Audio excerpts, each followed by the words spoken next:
Hi, I'm Patrick. And I'm Liv. And this is the Mach-E vlog, but today we're going to talk about the Tesla price cut and how it affects the Mach-E, Tesla, other EV manufacturers, whatever. So let's go.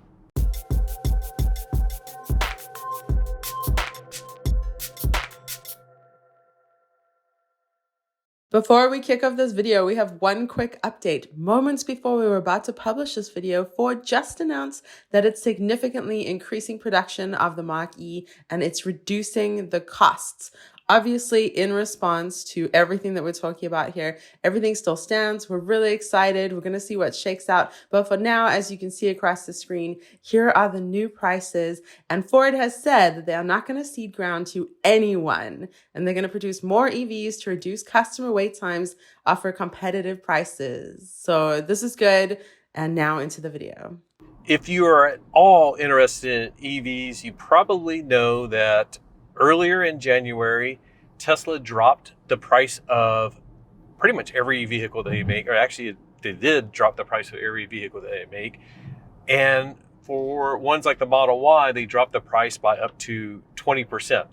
Model 3 lowered the price on that. A lot of them got lowered, and that's significant. 20% is huge. The Model Y is considered to be like the biggest competitor to the Mach-E. It's the sort of segment leader. So that's obvious that it is the one that a lot of people compare the Mach-E to. And because they dropped the price so much, it's created some interesting conversations, especially considering with the new IRS tax rules here in the US. Right now, as it stands, the Mach-E, a lot of the versions, like the premiums and whatnot, will be over the $55,000 limit, and they won't get the tax credit. But Tesla has dropped the Model Y price enough so that it will be under the $55,000 price limit. So not only will it be cheaper than the Mach-E, it will also get the $7,500 tax credit as it stands.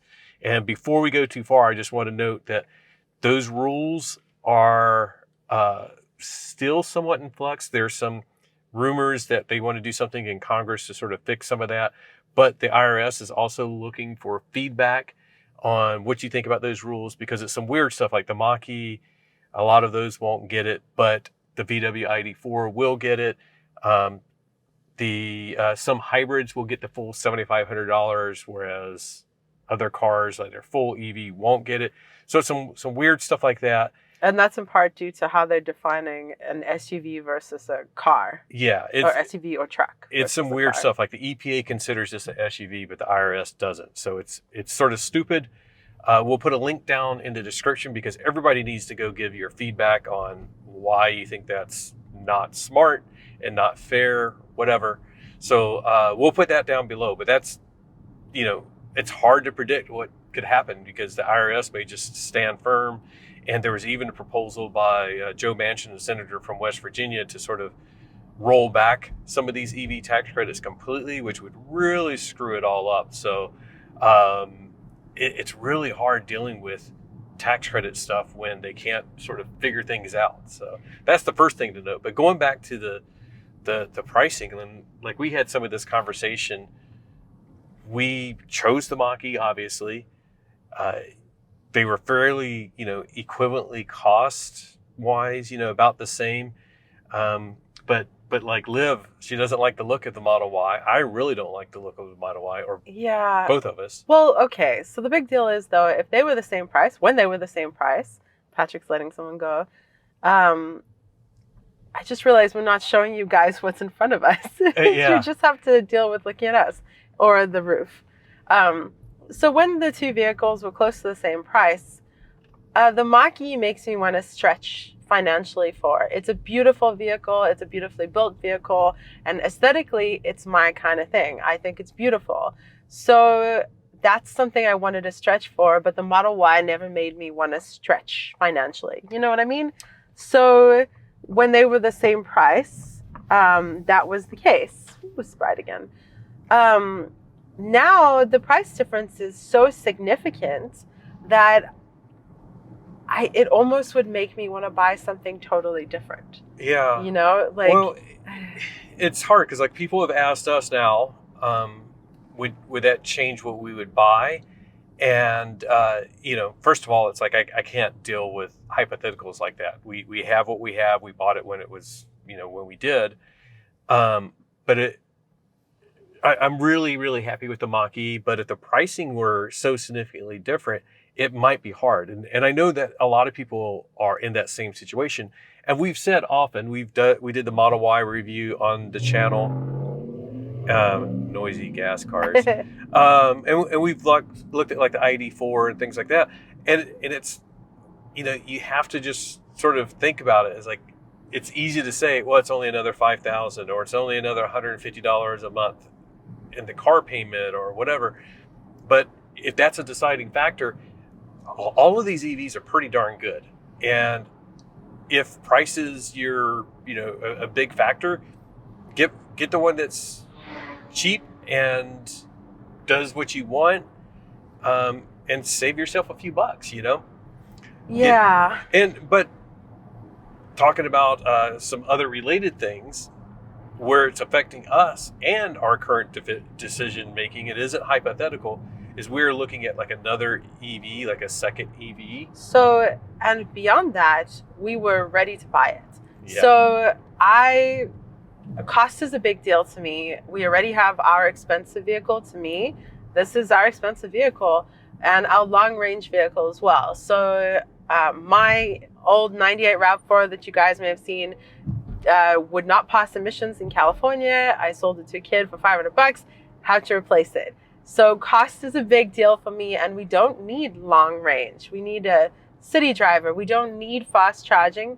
What better car than the Bolt, right? So we were ready. We knew that the Bolt was going to get the tax credit at the start of the year. We were excited about it. Then obviously there was an announcement that it was going to be for the first 3 months of the year, right? Up until March, that it would get the tax credit until they figure stuff out. And then at least until then, and then after that, who knows? One moment, please. That's better. There was a very weird shadow on my face caused by one of our GoPro mounts. So I'm just going to brandish it and bang Patrick in the head with it. So anyways, we were ready. We knew we were going to get the Bolts. Gonna do it. It's base about, 27 or 28? About 27. Yeah, I'm not sure. Because basically we're looking at it with destination fees, a couple of options. It was going to be 29 or 30. And because all I wanted was the Bolt EV 1 LT with the driver confidence package. So that's basically their basic, exact, like base model, but with the backup camera kind of thing. I thought this would be absolutely perfect. So we started reaching out to Chevrolet dealers in the area. And that's when we realized that they were really excited at how in demand this vehicle was and marking it up. Let's be honest. They basically said, okay, we were selling it on December 31st for $30,000 and people were happy with that. And then on January 1st, that same car all of a sudden gets the $7,500 tax credit. And instead of saying like, yay, we're happy for our customers are going to get a $7,500 discount, has nothing to do with us. It feels like all of the Chevy dealers that we talked to said, great, we're going to get our cut. And they were jacking the price up between $2,000 and $3,500 in various ways. Some were doing like, we're just marking it up. And I honestly liked those ones more because basically we knew that they would potentially be markups. We've only dealt with buying a Ford recently. Didn't realize how markup. With no markup. Very actually easy. We paid less than MSRP both times. 2 Fords, 2 Mach-E's bought. And we have videos and details on all that stuff if you are curious. But so we didn't know that there would be a markup, but we assumed that might be the case. But the hard part was that we reached out, each of us independently, and we didn't say, we're YouTubers or whatever. We're like, hello, I'd like to buy a Bolt EV. I'm looking to pay as close to MSRP as possible. Are you marking up these vehicles at all? And then so many of them would respond, no, we're not marking it up. We'd go through the process, and then they would say, but we will install low jack and a, paint protection. Paint protection. And then what else? For $3,500 or $1,500. It would vary, and then some of them were charging a markup plus this wonderful package or just the whole package. Nitrogen in the tires for $300 or something ridiculous. we'd already decided this would be really fun. If you guys had seen our series where we did PPF and ceramic on the Mach-E OG Lucifer, like, all right, we're going to get a bolt. We're going to wrap it. We're going to wrap it and then put ceramic on it. This will be a great vehicle to try that stuff out with, right? Because we still haven't decided what we want to do with Lucifer. So we did not want anything done to the vehicle whatsoever. Well, just like with, when we were buying the Mach-E, especially the first edition, when we got it, like we wanted to document that whole process.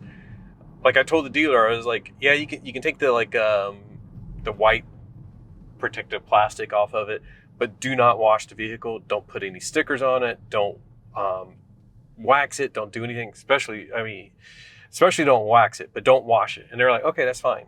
And they're like, can we just rinse it off? I was like, actually, no, don't even do that because I don't trust any. Just put a big thing on it that says don't wash it or anything. Do not touch. So we had to like clean off like the windows and everything on it. But I wanted to see the condition of the vehicle, and that's how you get to know like the true like paint quality and all of that as well. So that's why I wanted to do that. It was fantastic on the Mach-E. I was like, let's see how the Chevy Bolt is. But it was like, nope, you can't say no to that stuff. And I was like, what if we pay for it? We're okay paying for it. Just call it a mock-up. Please don't touch the car. And then like, no, we have to. Our manager says so. So then we'd say, and this is to each individual dealership, can we talk to the manager and ask them not to do this stuff? And all we wanted to do was place a reservation. So then we knew that we were going to use this dealer. We'll buy a bolt through them and we're good to go. They're not going to touch it, whatever. The managers wouldn't do it either. Yeah, there was a couple that were like, I'm sure we can work something out or whatever, but why don't you come in here? All of that stuff. We're getting too far down this rabbit hole. I just realized. Yeah. So, anyways, there was a lot of issues with that, and then Tesla lowered their prices. And I literally responded to a couple of people because they were like, "Hey, just checking. Are you still interested in a Bolt?" And I was like, yeah, we are, but we're not in a hurry because Tesla just lowered their prices, and that changes things. And sure enough, like more and more started contacting us. So is this the Tesla price drop having an effect on the overall market? I think so. Absolutely. It seems like the price add-ons, they're getting a little bit more flexible on them, on the Bolt. And then, of course, looking at the used car market, it seems like there's a lot more availability. Some of the prices are coming down. Now, there is some research that shows that the Tesla prices from last year until basically right now, in the end of January, the prices from the peak to now have dropped about 25% on like a Model 3 or whatever. Other cars, it's dropping. The Mach-E apparently is down about like 10%. Bolts, I believe, are down. The used Bolts are down like 12%. So it looks like there's finally some movement on those sort of outrageous used car prices. And I think the general overall was 17% to the used market in total. Yeah, there across the board, there's a lot of drops. The Tesla's on the higher end, and that's because when a brand new one, the price dropped 20,000 or 20%, you sort of have to drop the used car price at least around that as well. Now, we've seen repercussions already, just in people's response on social media. I'm sure you've seen this too. I think that a lot of people, us included, and if we hadn't just upgraded our vehicle to the GT Performance Edition, we would be in a pinch. But a lot of people were thinking that their vehicles were going to hold their value longer. Let us know if that's the case for you. But we're seeing a lot of people who are now, what am I going to do? How am I going to resell this? How am I going to get into my next vehicle? Or they may have a reservation on another vehicle and they were currently in a temporary vehicle that they were going to then sell because they thought the price was going to hold up. These are some of the situations I've seen. I would love to hear if you have a particular situation that's been affected by this. But the crazy thing is like, this is going back to normal. And we got used to this weird, just used car market being overinflated. Yeah. And then I've had some people ask, like, I have a Mach-E on order. I have an Ioniq 5 on order. asking about the tax implications, asking like, do you think Ford or Hyundai or Kia, are they, are we seeing the beginnings of a price war? Well, who knows? So first of all, Tesla had the highest margins on their car. They were making the biggest profits out of anybody in the industry, apparently. It's all accounting stuff, so who knows, how all this actually plays out. But they bragged about having the highest margins in industry. So they seem to be like they were in a way better position to get into a price war. So this may be a bit of a price war. But you got to remember Ford, GM, all of these other companies, they're used to price wars and they've done this before. Now, different economic times, can they do that now? One of the things that Ford is looking at doing and is actually going to do, they've been talking about this even before Tesla did their price cut, is they're going to introduce the LFP batteries in the Mach-E this year. And basically, instead of lithium ion, they're using lithium iron phosphate batteries, and they're expecting about a 10 to 15% cost savings. Now, at some point, I think what it's going to be is there'll be a choice of which battery. There's pros and cons to each, but the biggest pro of the LFP is that it'll be about a 10 to 15% savings. So maybe that's one of the ways Ford can save some money and lower the price of the Mach-E. Will they do it? Who knows? They've had to raise the price a couple of times since 2021. Can they lower that again? Lithium prices are still astronomical right now. Battery prices are still astronomical, as well as everything. So how much of a price war can they get into? I don't think much. So this could be a very strong push by Tesla to start a price war that they have a big advantage in. One interesting thing to note about Tesla, there is a website, and I'll put a link down below because I think it's interesting, but you can look at the Tesla new car inventory.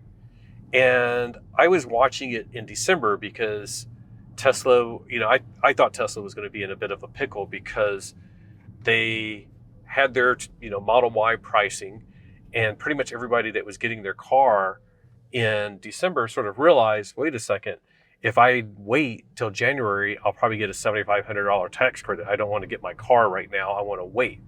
So you could see the inventory levels of the Model Y and a Model 3 climbing pretty significantly. And then Tesla offered a $7,500 discount as well as some free supercharging. And it just completely wiped out the inventory. So when they did this again, now with the actual significant price drop, you could see the inventory dropped again. But what's interesting, and we're still sort of early days, but it looks like that it dropped, and then in the last couple of days it's been ticking back up. So, and it didn't clear out the inventory like it did in December. So is that an indication of some overall demand issues? I don't know if that's the case, but it's just something to watch out for. There have been some speculation, in China, the softening of demand for Tesla. And is it just because of the economy? Because that's the other thing is a lot of people are going to hold off buying stuff right now, which is why people are worried about a recession. And of course, the car is one of the biggest things you can buy. So if you don't need to buy a car right now, maybe not. As well as the fact that as the used car market is plummeting, your trade-in just lost a lot of value. So you may have thought about buying a car using that trade-in value, but now you're well, I can't trade in my car and make this transaction.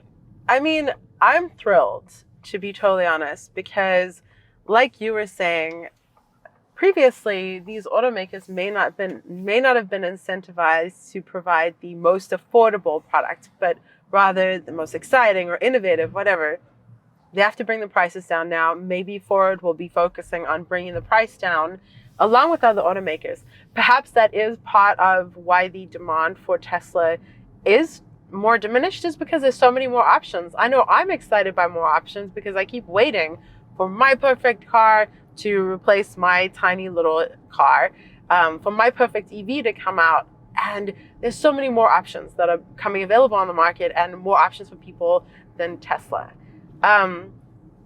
We are seeing the impact on the used car market, like Patrick said, and I'm thrilled about that because that's actually now pushing me in the direction of potentially reconsidering buying a Bolt. So whereas initially we were set on it, we're buying a Bolt, it's the most affordable EV, we should do it. I don't know if that's actually the best decision now, because the prices for the BMW i3, a used i3, have crept down.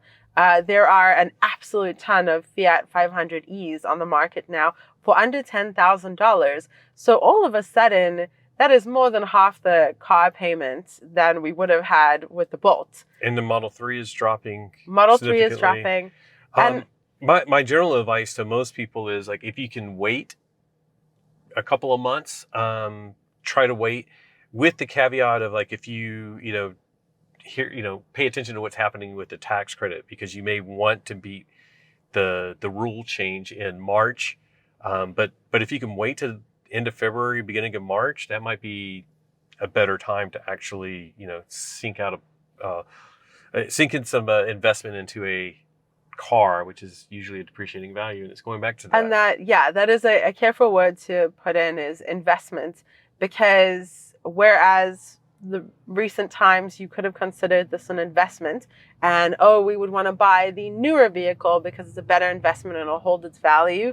The old saying, it loses 30% value when you drive it off the lot, whatever, has not been the case. But if it goes back to that, it's not an investment, it's more about what suits you. And if that's the vehicle that suits you, and that's within your budget and within your means, whatever, go for it.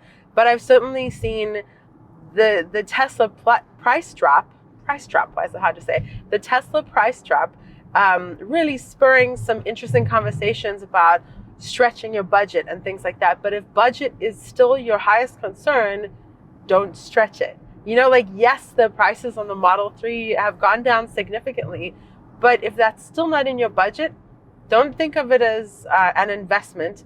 What suits you? Yeah. What suits you? What tax incentives can you take advantage of too? And one final thing about the tax credits, the used tax credit, if you're income qualified, that applies to used EVs from a dealer less than $25,000. Well, now there's becoming more EVs that are used at the $25,000 and below.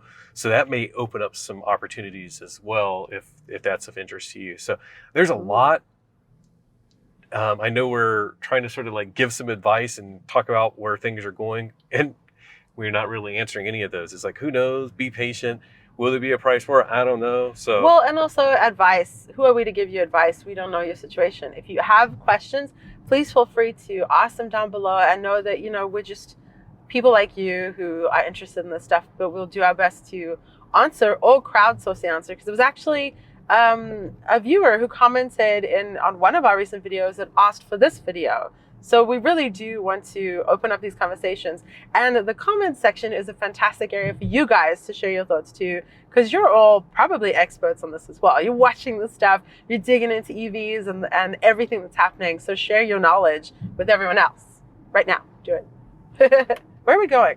I'm driving around basically in circles, trying to avoid the sun a little bit. And, nice. We're all the way over to the 78. That was a hard break.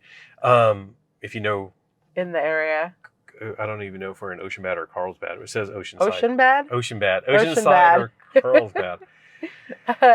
Do you guys tell us, by the way, do you like seeing our faces, or do you like seeing the environment as well? Because I forgot that we should do that. We normally do film with both, but we got the comments on our video and we finished work and thought, all right, let's go. Yeah, we're heading out. We took the long way, but there's chargers right over here. You can't see that, but on the sync screen, it shows that there's some chargers in this shopping center at Target. I think that might be Electrify America. We're rambling, which usually means... Shall we stop talking? Thank you. We do need to check out the used car market in our new area in San Diego. We went to a used EV lot in Colorado. I encourage you to check out the used EV lots in your area. And there's the mattress store that I went to. So we need to check out the area that we're in right now. But currently I'm looking on cars.com, Carvana, which is going out of business, right? Maybe going out of business. Cars.com seems to have more variety in the lower price vehicles and more lower price vehicles. I think that then I haven't bought a car from them, but I think then you contact wherever that vehicle is, and then they probably have a little higher price, I'm assuming, because it's like at a dealership. That seems about right? I have no idea. He doesn't know. But keep an eye on those things. You can set alerts on Carvana while they're still around.